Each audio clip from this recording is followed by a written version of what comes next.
नमस्कार विद्यार्थी मित्रांनो, आपण मागील क्लासमध्ये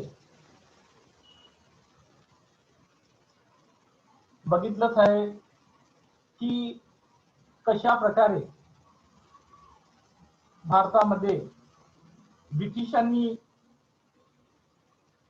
कायमधारा पद्धती राबवली आणि या कायमधारा पद्धतीचे काय परिणाम आपल्या देशावर झाले।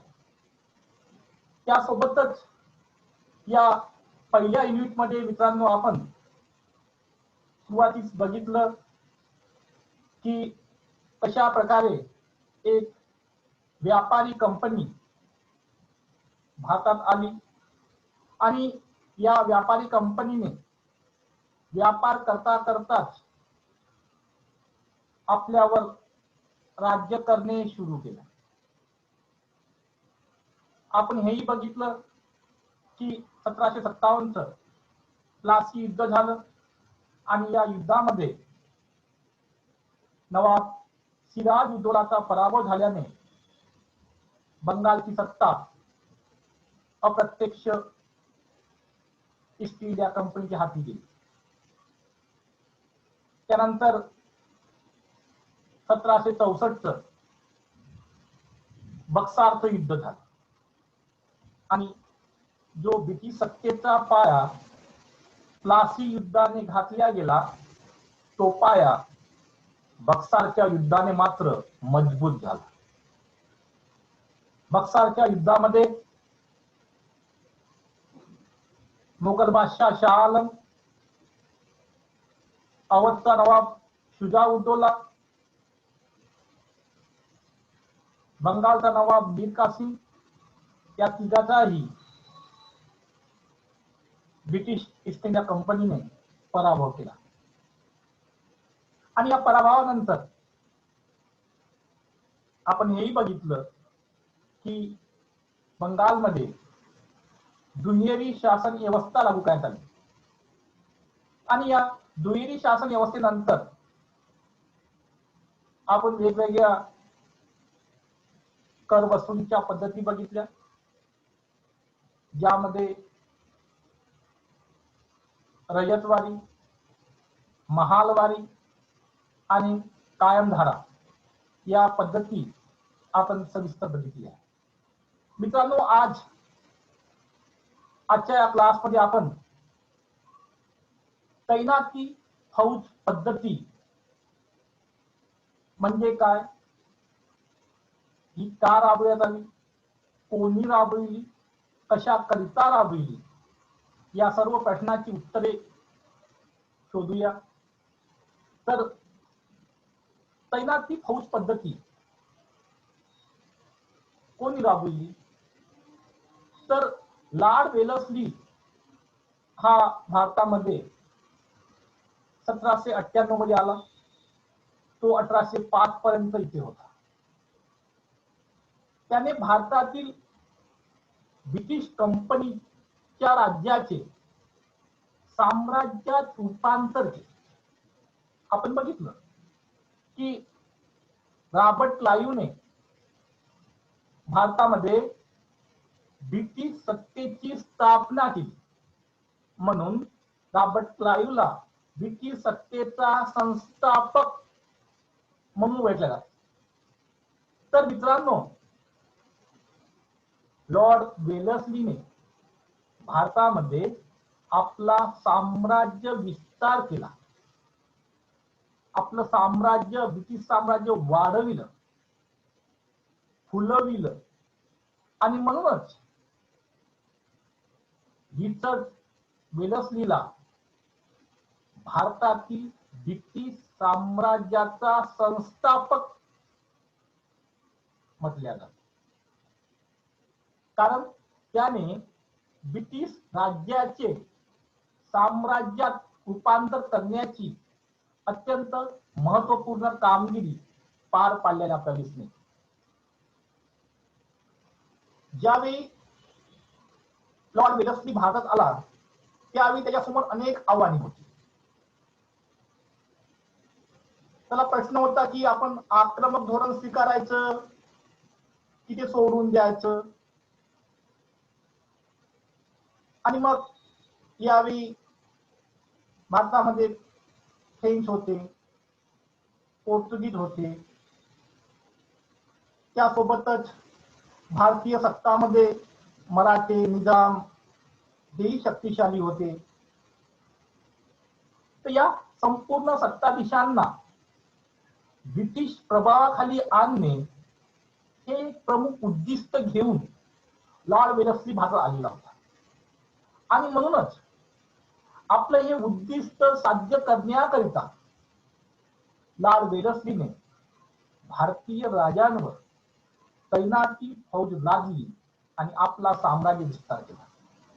तर मित्रांनो, तैनाती फौज पद्धती म्हणजे काय, नेमकं काय होतं? तर या तैनाती फौज पद्धती संदर्भात न्यायमूर्ती रानडे म्हणतात की तैनाती फौज धोरण जे होतं ते राबविणारा लॉर्ड वेलस्ली हा काही पहिला शासक नव्हता. तर यापूर्वी सुद्धा भारतामध्ये ही पद्धत प्रथम छत्रपती शिवाजी महाराजांनी राबवली. त्यांनी सुद्धा आपण बघतो की अनेक छोट्या मोठ्या राज्यांना संरक्षण दिलं आणि त्या मोबदल्यात त्यांच्याकडून कर वसूल केला, त्यांच्याशी करार केला. म्हणजे एकंदरीत सांगायचं म्हणजे काय, तर न्यायमूर्ती रानडेच्या शब्दात तर तैनाती फौज पद्धती राबविणारा लॉर्ड वेलस्ली हा पहिला शासक नव्हता. तर त्यापूर्वी सुद्धा भारतामध्ये ती व्यवस्था होती आणि ती छत्रपती शिवाजी महाराजांनी राबवली होती. त्यानंतर आपण बघतो की बायाजी विश्वनाथाने ही पद्धत राबवली. त्याने ज्याला दिल्लीवर आक्रमण केलं आणि तेथील बादशाहाशी करार केला, त्यामुळे त्याला चौथाई आणि सरदेशमुखीचे अधिकार मिळाले. त्याच करामुळे मराठी सत्ता मजबूत झाली आणि पुढे जो मोगल बादशाह आणि मराठ्यामध्ये करार झाला होता, याच करारानुसार 1761 तिसरं पानिपत युद्ध झालं. याच करारानुसार 1761च्या पानिपत युद्धामध्ये मराठ्यांना भाग घ्यावा लागला, कारण मराठ्यांनी मोगलांचं संरक्षण करण्याची हमी घेतली. त्या मोबदल्यात मोगल मराठ्यांना विशिष्ट कर देत होते. तर ही पद्धती भारतामध्ये होती. त्यासोबतच पोर्तुगीजांनी सुद्धा ही पद्धत राबवली. हा मात्र एक विशेष हे सांगता येईल की लॉर्ड वेलस्लीने याच पद्धतीला व्यवस्थित आकार दिला. एक व्यवस्थित आकार देऊन ही पद्धती आकारास आणली, अस्तित्वात आणली. त्यामुळेच लॉर्ड वेलस्ली या तैनाती फौज पद्धतीचा संस्थापक नसला तरी सुद्धा त्याने या पद्धतीला पूर्णत्वास आणले हे मात्र विसरता येत नाही. आणि तैनाती फौज पद्धती म्हणजे दुसरं तिसरं काही नसून ईस्ट इंडिया कंपनी व भारतीय राजे यांच्यातील झालेला करार होय. तर तुम्हाला तैनाती फौज पद्धती म्हणजे काय हे समजलं. त्यानंतर आपण बघूया की या तैनाती फौज पद्धती ज्या राज्याने स्वीकारली त्याला कोणकोणत्या अटी मान्य कराव्या लागत होत्या. तर यामध्ये पहिली अट होती, तैनाती फौज स्वीकारणाऱ्या राजाने त्या फौजेचा सर्व खर्च स्वतः करावा.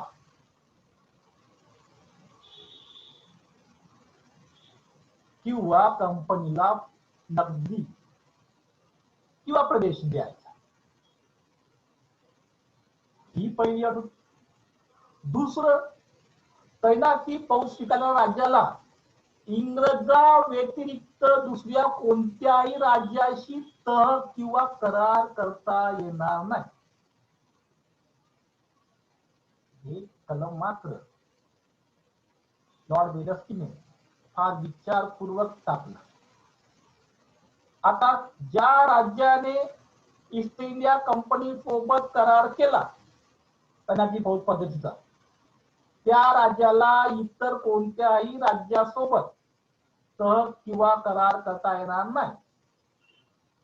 इतकंच नव्हे तर जर दुसऱ्या राज्यांशी मतभेद झाल्यास त्याला कंपनीची मध्यस्थिती मान्य करावी लागेल. त्यामध्ये कंपनी हस्तक्षेप करेल. काय करायचं नाही, काय करायचं नाही, तो निर्णय घेण्याचा संपूर्ण अधिकार कोणावर राहील? ईस्ट इंडिया कंपनीला.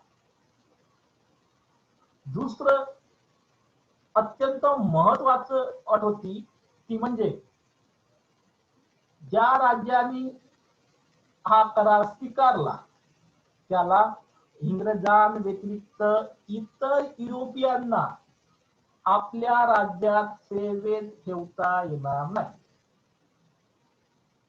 यामुळे वेलस्लीने एका दगडामध्ये दोन शिका,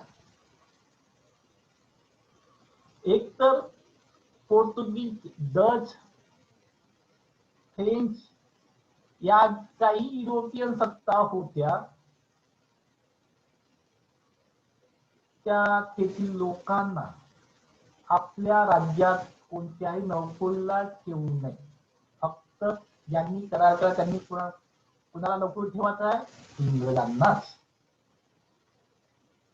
त्यामुळे आपोआपच या इतर युरोपियन लोकांचा त्याने सफाया केला, त्यांना नेस्तानाबूत करून. त्यानंतर तैनाती फौज स्वीकारणाऱ्या राज्याचे अंतर्गत काही कलह झाले असेल ते आणि बाह्य कोणी आक्रमण केले असेल तर त्या दोन्ही संकटापासून रक्षण करण्याची जबाबदारी मात्र ईस्ट इंडिया कंपनी घेत होती.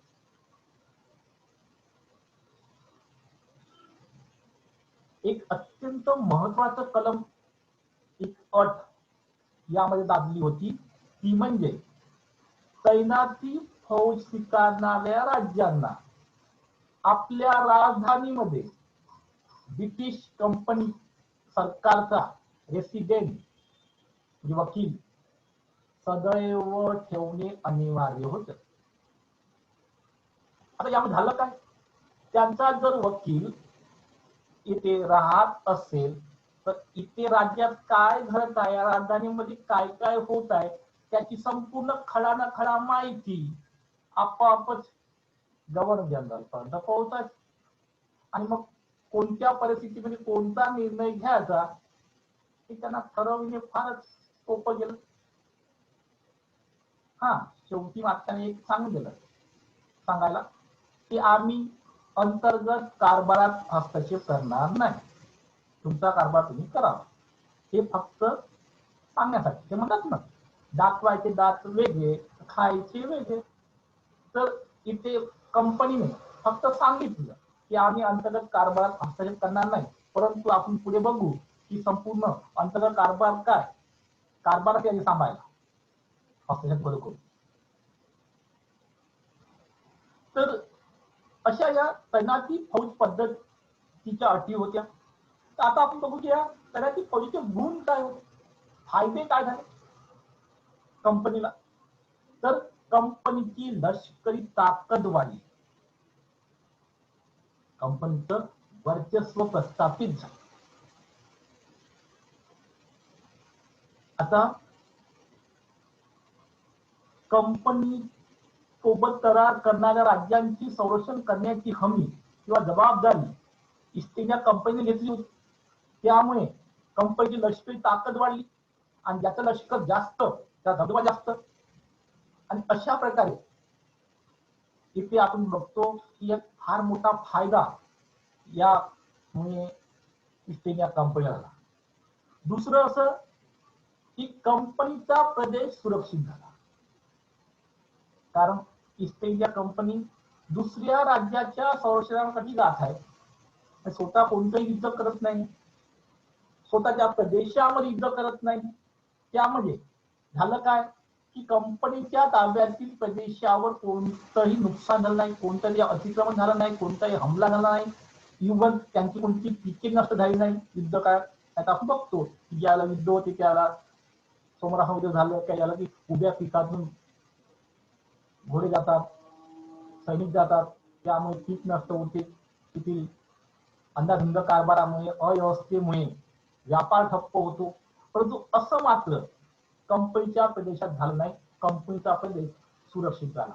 हा एक फार मोठा फायदा आपल्याला कंपनीला झाला दिसून येतो.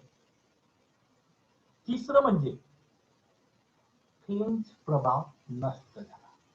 कारण आपण बघितलं की त्यांनी अटीच अशी गाजली होती की इंग्रजांव्यतिरिक्त कोणत्याही युरोपियांना सेवेत ठेवू नये. आता सेवेत ठेवत नाही, त्यांच्याशी करार करता येत नाही, त्यामुळे आपोआपच फ्रेंचांचा पत्ता कट, आणि त्यामुळे इंग्रजांची डोकेदुखी आपोआपच कमी झाली.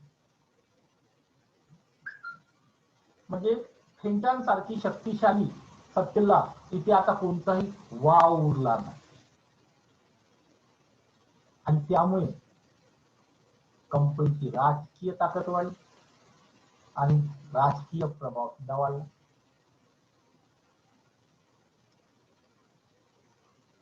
जर आर्थिक दृष्ट्या बघितलं तर कंपनी मालामाल झाली. कारण कंपनीला संरक्षण करण्याच्या या कराराद्वारे जो लष्कर कंपनीने उभं केलं होतं त्याचा खर्च कोणाला करायचा, तर ज्या राज्यांनी त्याची फौज पद्धती स्वीकारली त्यांना. त्यामुळे कंपनीला खर्च करण्याचं काम नाही, त्यांना विरोध द्यायचं काम नाही, पैसा टिकून नक्की वाटा. जो देऊ शकत नाही त्यांच्यापासून प्रदेश घ्यायचा आहे, जमीन घ्यायची आहे, त्यामुळे तिथे फायदाच फायदा. आणि अशा प्रकारे मोठ्या प्रमाणात पैशाची लूट, म्हणजे भारतीय राज्याकडून पैसे लूट इथे ईस्ट इंडिया कंपनी केली आणि ईस्ट इंडिया कंपनी मालामाल झाली.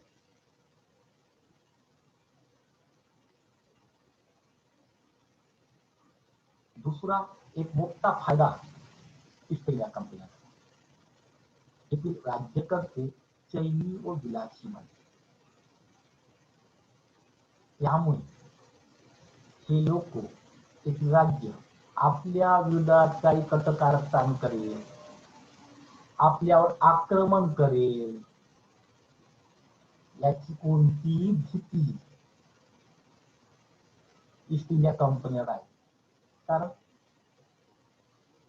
यांनी तैनाती फौज पद्धती स्वीकारल्यामुळे आता यांच्याकडे कोणतंही काम उरलं नाही. कारण यांची जबाबदारी कोणी घेतली आहे, ईस्ट इंडिया कंपनीने. त्यांना कोणतंही काम नाही, त्यामुळे अत्यंत आमोद प्रमोद, नाच नृत्य यामध्ये व्यस्त राहावं लागली, अत्यंत विलासी जीवन जगू लागले. त्यामुळे या लोकांचा होणारा त्रास ईस्ट इंडिया कंपनीचा वाचला. हा एक मोठा फायदा आपला ईस्ट इंडिया कंपनीला दिसतो. आणि दुसरं म्हणजे अंतर्गत प्रशासनावरही नियंत्रण प्रस्थापित झाले. आपण बघितलं आहे की तैनाती फौज पद्धती स्वीकारणाऱ्या राज्यांना आपल्या राज्यामध्ये इंग्रज किंवा ब्रिटिश रेसिडेंट ठेवणे अनिवार्य करण्यात आलं होतं. एक वकील किंवा दूत ठेवणे अनिवार्य करण्यात आलं, आणि त्यामुळे तो दूत आता कोणाला नोकरीवर ठेवायचं, कोणाला काढायचं, कोणावर आक्रमण करायचं नाही करायचं, कोणाकडून किती टॅक्स वसूल करायचा की नाही करायचं, या प्रत्येक राज्याच्या निर्णयामध्ये हस्तक्षेप करू लागला. त्यामुळे ब्रिटिश ईस्ट इंडिया कंपनीचं आता ज्या राज्यांनी तयारी फौज पद्धती स्वीकारली त्यांच्या अंतर्गत प्रशासनावरही त्याचं नियंत्रण प्रस्थापित झालं. हा एक फार मोठा फायदा ईस्ट इंडिया कंपनीला झाला. आतापर्यंत आपण बघितलं की ईस्ट इंडिया कंपनीचा या तैनाती फौज पद्धतीमुळे कोणकोणते फायदे झाले. आता बघू की या तैनाती फौज पद्धतीचे भारतीयांवर काय परिणाम झाले, भारतीयांना कोणता या पद्धतीमुळे दोष भोगावे लागले. या जे तैनाती फौज पद्धती होती, या तैनाती फौज पद्धतीचे कोणते दोष होते, तर सर्वात मोठा दोष या पद्धतीमध्ये आपल्याला दिसून येतो की स्थानिक सैनिक बेकार झाले. ज्या राज्याने तैनाती फौज पद्धती स्वीकारली त्याने आपल्याकडे असलेले सैनिक पदावरून काढून टाकले, कारण त्याला गरजच पडली नाही, कारण त्याची संरक्षण करण्याची जबाबदारी ईस्ट इंडिया कंपनीने घेतली आहे. आणि त्यामुळे या सैनिकांना पदावरून काढल्यामुळे बेकार झाले. आणि आपल्याला माहिती ज्या लोकांना काम नाही, जे बेकार आहे ते काय करणार, अंधाधुंदे काम करणार, डाकीत असेल, लुटमार करेल. आणि अशा प्रकारे एक आपल्या अंतर्गत राज्यामध्ये अव्यवस्था, शासन व्यवस्था विस्कळीत होणे सुरू झाले. दुसरं एक मोठा दोष होता जो म्हणजे अंतर्गत हस्तक्षेप वाढला. मला आता सांगितल्याप्रमाणे तिथील जो दूत होता किंवा वकील होता हा प्रत्येक राज्याच्या निर्णयामध्ये हस्तक्षेप करू लागला आणि त्यामुळे आता अंतर्गत हस्तक्षेप मोठ्या प्रमाणात वाढला. तिसरं असं की प्रशासन व्यवस्था पूर्णपणे बिघडली, कारण प्रशासनावर आता कोणतंही नियंत्रण ज्या राज्यांनी तैनाती फौज पद्धती स्वीकारली त्यांचं राहिलं नाही आणि त्यामध्ये एक प्रकारची संपूर्ण अस्थिरता निर्माण.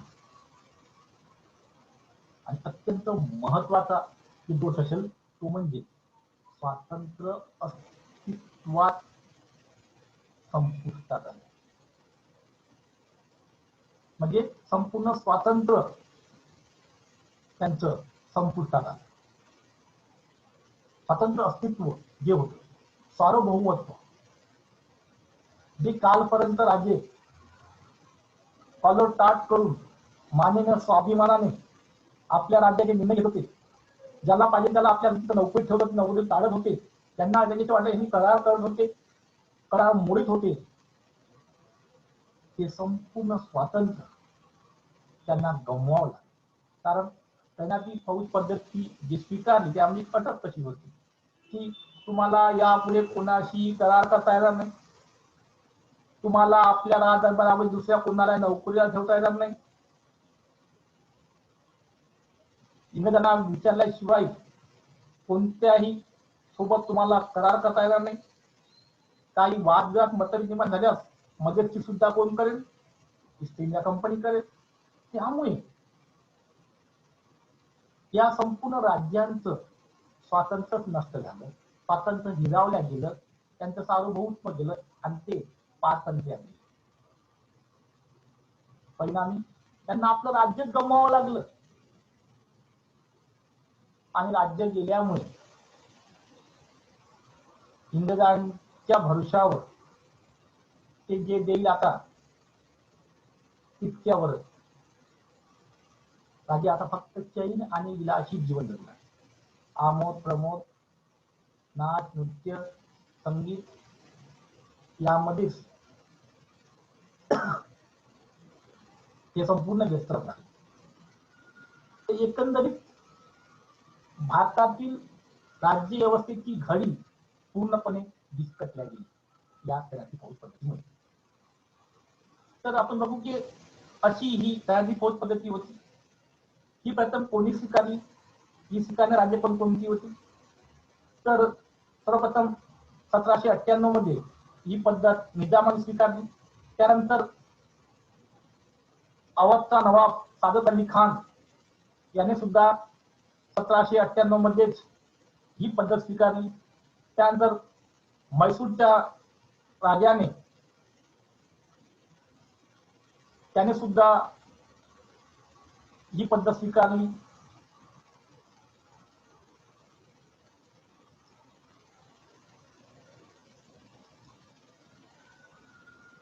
त्यानंतर कर्नाटकचा नवाब उद्मत उल वर्मा याने सुद्धा ही पद्धत स्वीकारली.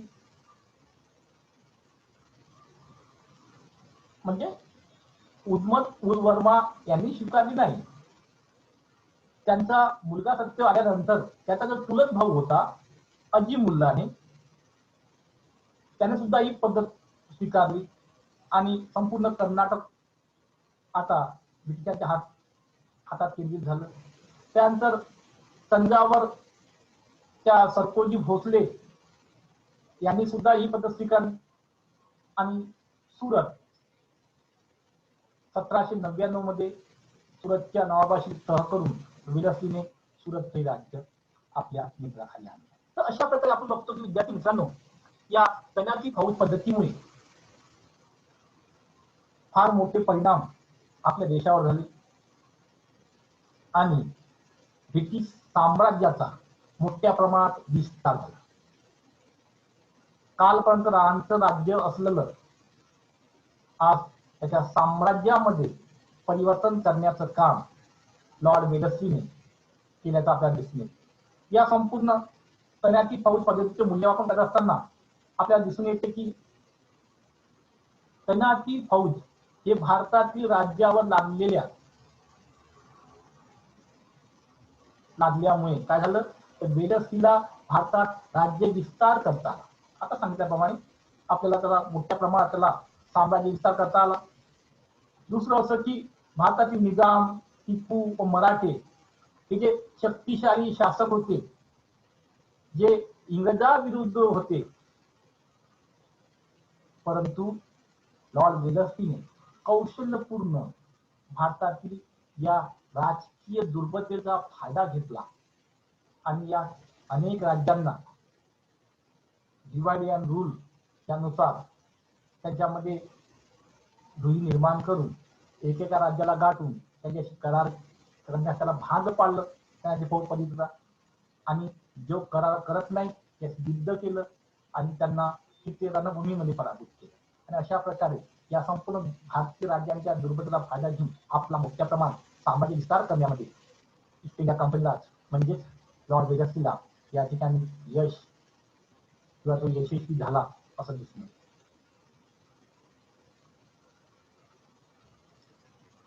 या पद्धतीमुळे कंपनीची लष्करी ताकद बिना खर्चाने वाढली. एक वैशिष्ट्य त्या फौज पद्धतीचं म्हणजे, कारण यावर लष्करावर कोणताही खर्च ईस्ट इंडिया कंपनीला करायचा नव्हता, तर लष्कराचा संपूर्ण खर्च ज्या राज्य आहे त्याची फौज पद्धती स्वीकारली त्याला करायचा होता.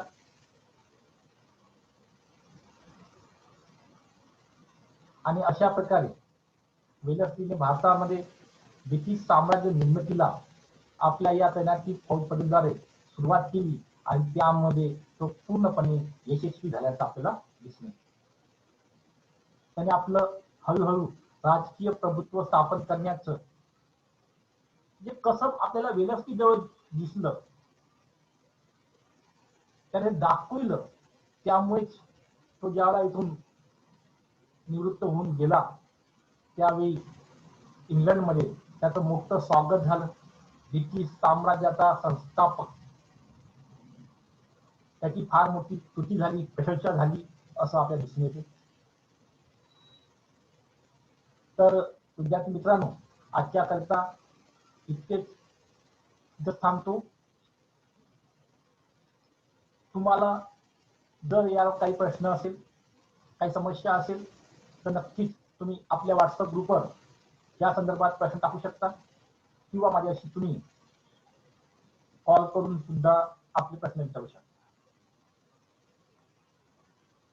तर आज इथेच थांबतो. धन्यवाद.